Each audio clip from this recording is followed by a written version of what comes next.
Wabarakatuh. Teman-teman sekalian, selanjutnya terakhir kelompok 4 akan mempresentasikan analisis video ataupun audio podcast di media sosial baik dari institusi maupun perorangan. Oleh itu kepada rekan kami berikan kesempatan ini. Ada Risa? Ya, silakan. Oke, baik. Di sini kami mengangkat, di sini kami diberikan tugas untuk menganalisis salah satu video atau audio podcast yang ada di media sosial, baik dari institusi maupun perorangan.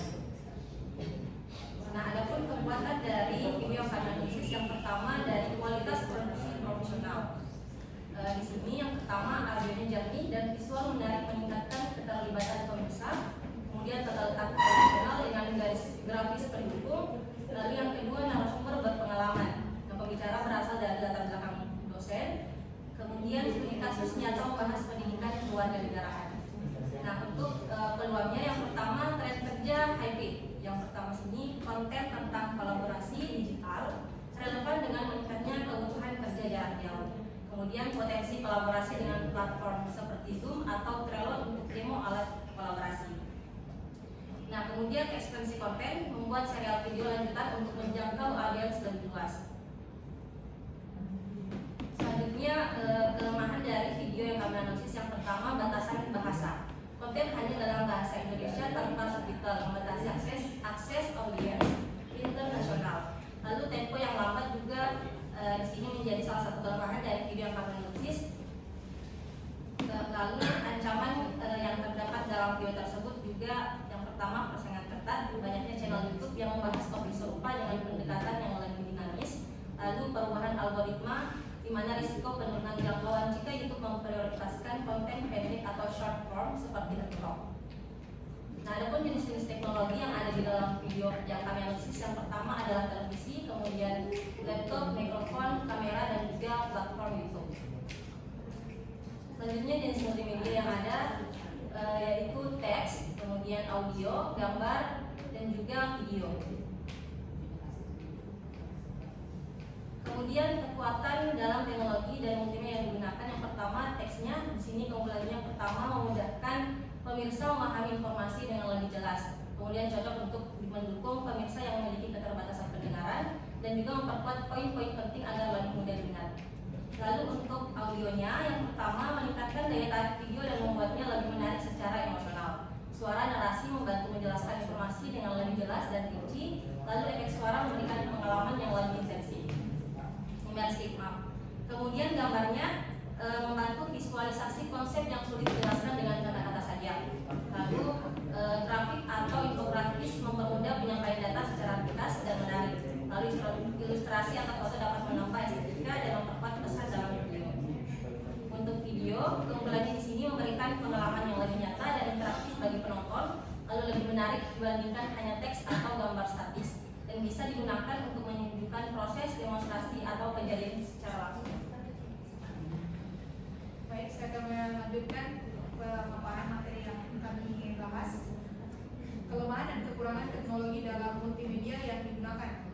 Beberapa teks dalam video tidak selaras dengan isi video sehingga dapat membingungkan penonton yang hanya mengandalkan teks saat menonton.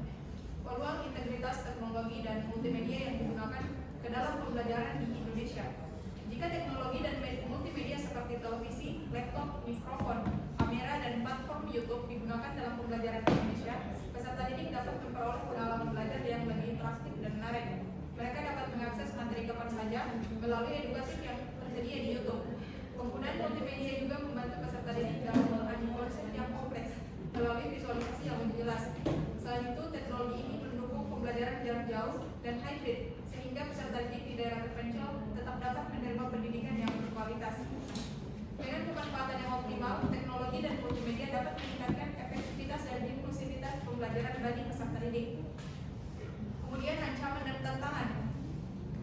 Penggunaan teknologi dan multimedia dalam pembelajaran di Indonesia menghadapi beberapa tantangan, seperti tidak semua peserta didik memiliki akses ke internet dan perangkat yang memadai. Selain itu, masih banyak guru dan peserta didik yang belum terbiasa menggunakan teknologi dalam belajar. Biasanya untuk membagi perangkat dan berlangganan platform digital juga cukup tinggi. Teknologi juga bisa membuat peserta didik mudah teralihkan perhatiannya dan beresiko terhadap keamanan data. Namun, tantangan ini bisa diatasi dengan pelatihan bagi guru, peningkatan akses internet, serta aturan yang menjaga keamanan dan efektivitas penggunaan teknologi dalam pendidikan. Sekian presentasi dari kami, saya kembalikan ke moderator. Baik, terima kasih kepada rekan kami yang telah mempresentasikan hasil review atau analisis video podcast di media sosial khususnya di YouTube. Baik, kami berikan kesempatan kepada rekan-rekan sekalian untuk menyampaikan tanggapan, pertanyaan ataupun saran kepada kelompok 4. Silakan. Ya, silakan. Baik, terima kasih kesempatan yang diberikan oleh kelompok 4. Sekiranya teman-teman di atas ini menganalisis video atau audio podcast di media sosial baik dari institusi maupun perorangan. Namun poin yang pertama yang ingin saya tanyakan dan jelas memang di ruang kolaborasi bahwa katanya memang teman-teman ada videonya atau audionya. Nah, di PPT-nya kalian tidak menampilkan video ataupun audio. Makanya kami di sini menanyakan apa sih yang kalian analisis. Itu poin pertama. Kemudian poin selanjutnya teman-teman boleh digeser ke bawah dulu materinya. Bagian ancaman kalau tidak salah. Ya, stop. Nah, di teman-teman di bagian sini teman-teman untuk ancaman kelemahannya konten hanya dalam bahasa Indonesia tanpa subtitle, membatasi akses audiens internasional. Nah, kemudian boleh teman-teman geser kembali ke bawah lagi. Nah, stop sampai di keunggulannya. Teman-teman menuliskan memudahkan pemirsa memahami informasi dengan lebih jelas. Secara tidak langsung teman-teman menganalisis secara tidak sejalan. Di sebelumnya teman-teman menulis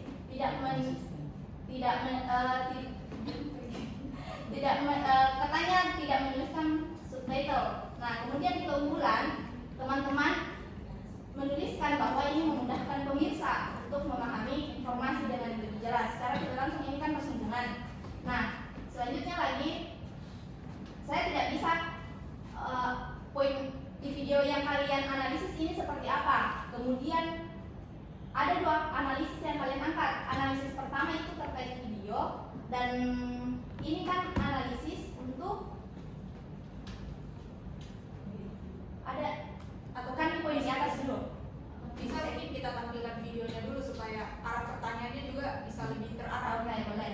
Ya, saya tampilkan dulu videonya. Mungkin ini bisa tanpa suara ya, kita bisa lihat saja.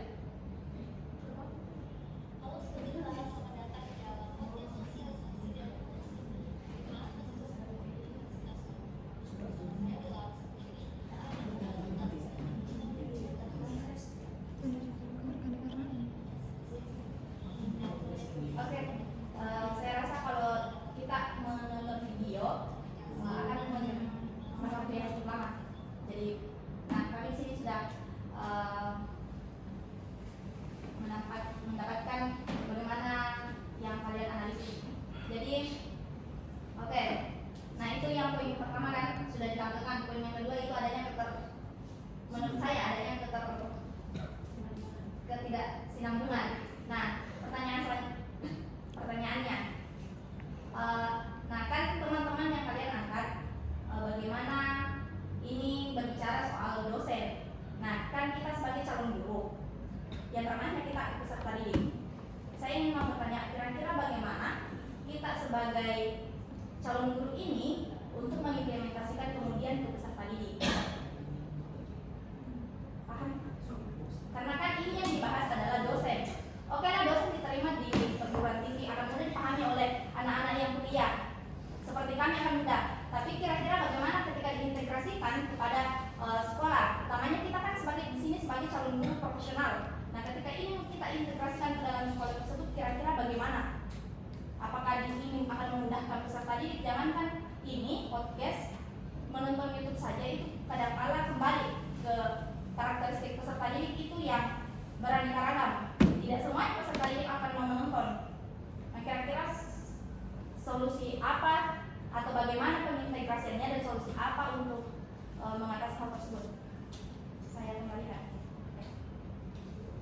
Baik, terima kasih. Selanjutnya masih ada satu orang menanya.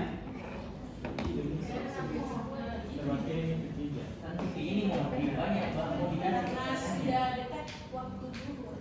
Ya, baik, kalau begitu saya berikan kesempatan kepada rekan saya untuk menanggapi jawaban dari pertanyaan dari saudari Fitriani. Ya, baik. Ya, kepada saudari Wodes, silakan. Ya, baik. Terkait dengan pertanyaan oleh Fitriani, ya, bagaimana cara mengintegrasikan YouTube ini dalam proses pembelajaran. Nah, yang perlu kita ketahui bahwa yang dianalisis di sini adalah bagaimana penggunaan teknologi tersebut. Tugas kami di sini adalah bagaimana menganalisis video atau audio podcast di media sosial baik dari institusi maupun perorangan. Jadi yang dianalisis di sini adalah dalam video ini bukan persoalan bahwa harus guru yang dilihat atau seorang guru yang menyampaikan video di dalam YouTube tersebut maupun dosen atau guru. Itu menurut saya tidak ada kaitannya, karena yang mau dilihat di sini adalah bagaimana penggunaan teknologi dalam video tersebut. Dan teknologi yang digunakan adalah seperti televisi, laptop, mikrofon, kamera, dan platform YouTube. Jadi saya rasa kalau untuk pertanyaan Fitriani ini bagaimana pengintegrasiannya dalam pembelajaran untuk peserta didik, saya rasa pertanyaannya kurang tepat untuk pembahasan kali ini. Tunggu dulu ya, tunggu dulu. Ya, lanjut. Nah, kemudian untuk kalau tadi misal saya tidak katakan salah ya. Kemudian penggunaan teknologi ini bagaimana diintegrasikan dalam pembelajaran. Nah, ada pembahasannya sebenarnya, sedikit pembahasan di slide terakhir ini. Bagaimana pengintegrasian platform YouTube dalam proses pembelajaran.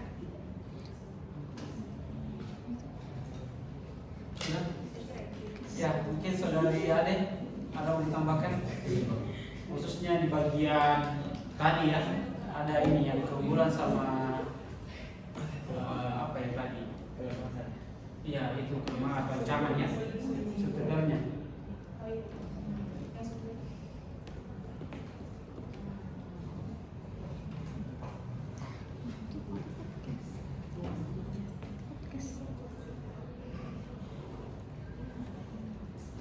Oke, baik, terkait dari pertanyaan saudari Fitriani mengenai tadi subtitle yang ada di bagian keunggulan dan juga di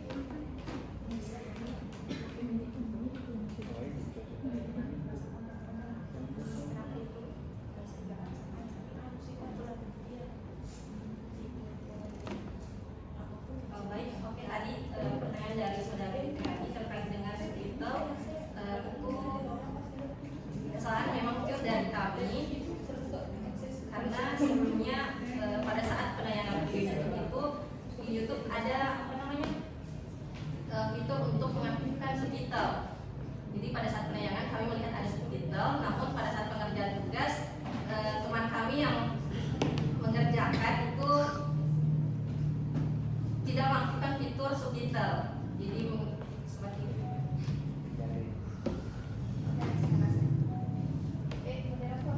Oh iya. Aduh. Saya kembalikan ke penanya. Baik, terima kasih untuk tanggapan yang diberikan. Sebenarnya pertanyaan saya yang mengenai bagaimana pengintegrasian sama itu sebenarnya pertanyaannya ini dikelompokkan tadi. Bagaimana pengintegrasian ruang guru ketika di dalam pembelajaran, kegiatan pembelajaran.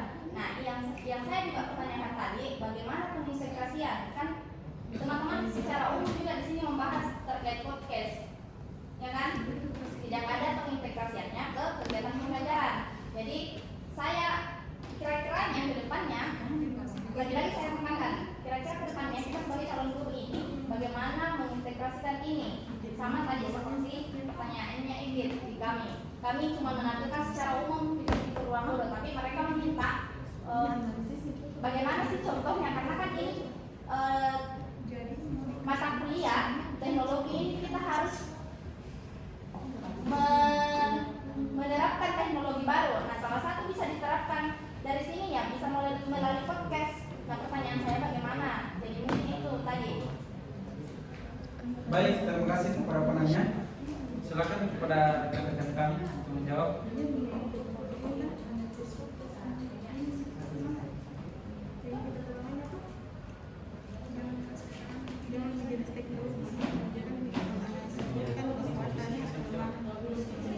Baik, kalau itu saya menjawab ya.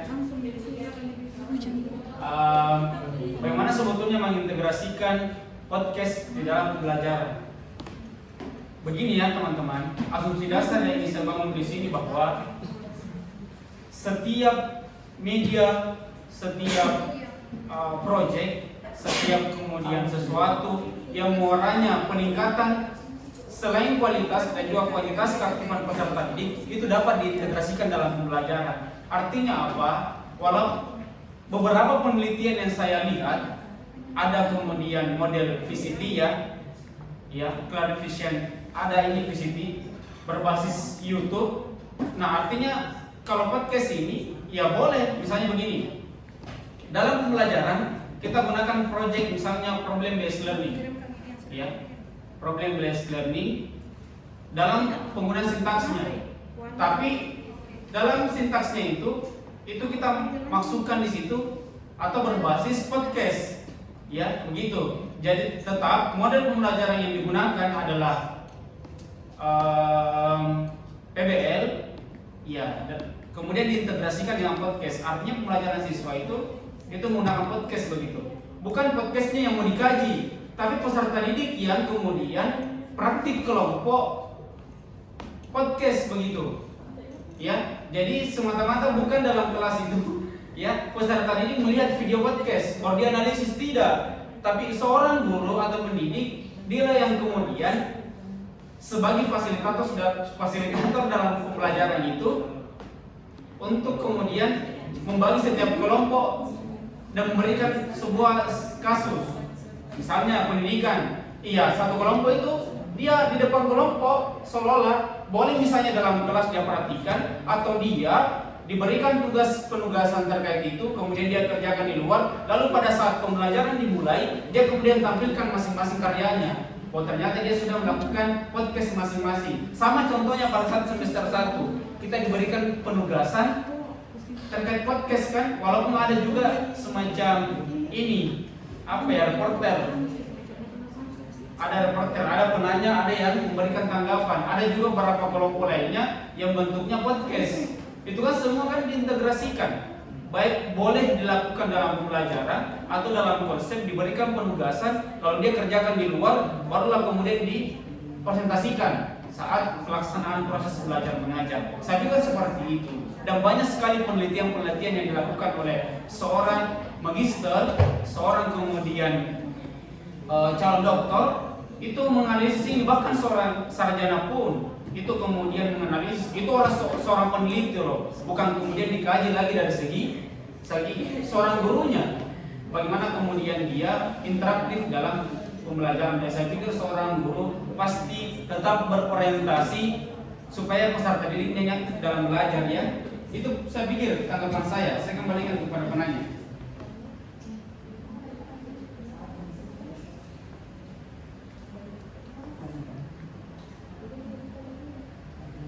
Ya, silakan. Iya. Baik, terima kasih untuk kesempatannya. Jadi kurang lebih saya mungkin cuma mau kasih saran ke kelompok pemantik ya.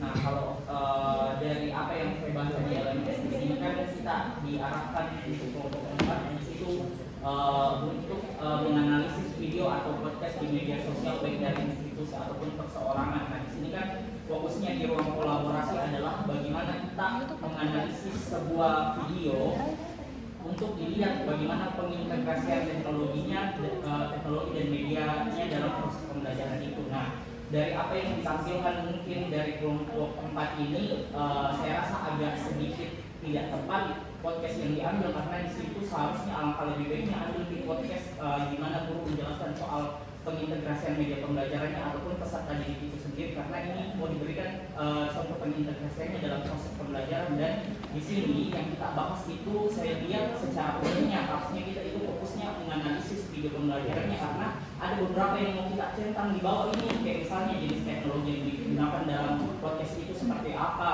terus jenis multimedia yang digunakan oleh gurunya itu seperti apa. Ketimbang kita fokus untuk menganalisis fitur-fitur yang ada di YouTube, kita fokusnya itu harusnya ke video pembelajarannya. Jadi saya rasa solusi untuk perbaikan di kelompok 3 mending kita cari videonya apa, terus kita tampilkan di poin pembahasannya, sertakan nama videonya, SS-nya, linknya supaya jelas begitu, supaya kita tidak menerka-nerka apa sebenarnya ini yang dibahas.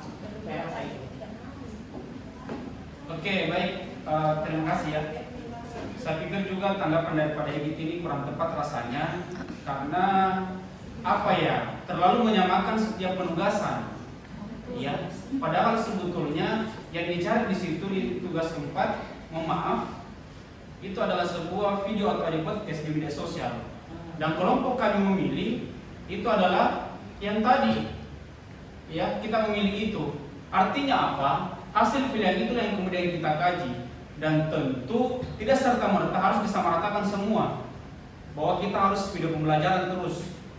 Ya, video pembelajaran. Tapi sebenarnya yang dicari intinya adalah teknologinya. Adakah teknologi yang digunakan? Oh iya, ada televisi di dalam yang ditampilkan di dalam video itu.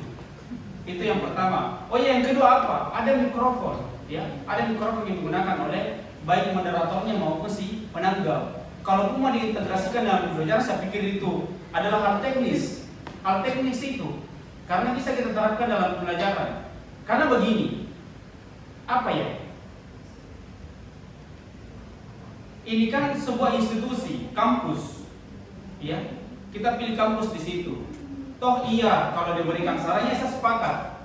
Saya sepakat kemudian ketika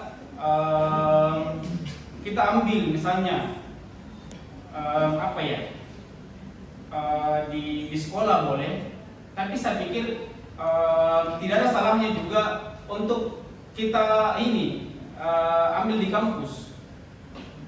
Kan seperti itu. Iya, kalau saya seperti itu saja.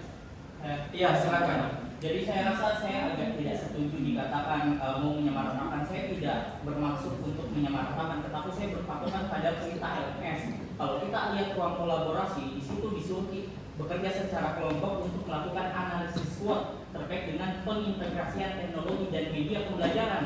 Media dalam pembelajarannya. Nah, kalaupun memang ada foto sama mikrofonnya buat apa? Apakah ada kaitannya dengan media dalam pembelajaran? Itu yang perlu dipertanyakan kalau mau diambil. Saya tidak masalah kita mau ambil kampus, apakah yang jadi permasalahannya adalah apakah tertampil di situ pengintegrasiannya dalam proses pembelajaran ataukah ada penjelasannya dalam podcast tersebut tentang media yang digunakan dalam mengajar di perkuliahan atau teknologi seperti apa. Itu yang saya permasalahkan, bukan berkaitan dengan mengambil kampus atau bagaimananya ataupun mau menyamaratakan tidak. Terima kasih. Oke, baik, terima kasih. Ya, inilah juga sebetulnya yang perlu kita saya menggarisbawahi di situ pengintegrasian teknologi dan media dalam pembelajaran. Memang betul, media dalam pembelajaran. Tapi begini, pengintegrasian itu diartikan artinya apa? Teknologi dan media yang digunakan itu muaranya kepada ketika kita terapkan. Begitu. Maksudnya begini loh. Ini video podcast ya. Ini adalah contoh. Oh ternyata ada teknologi yang digunakan. Oh ternyata ini media yang digunakan. Itulah kemudian kalau secara praktikal itu yang diterapkan dalam kelas kalau kita bahas kelas. Karena kan ini pengintegrasian dalam pembelajaran. Ya, seperti itu.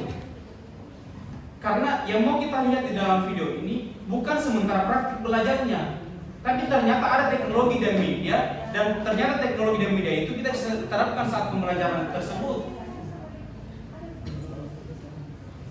Saya pikir seperti itu.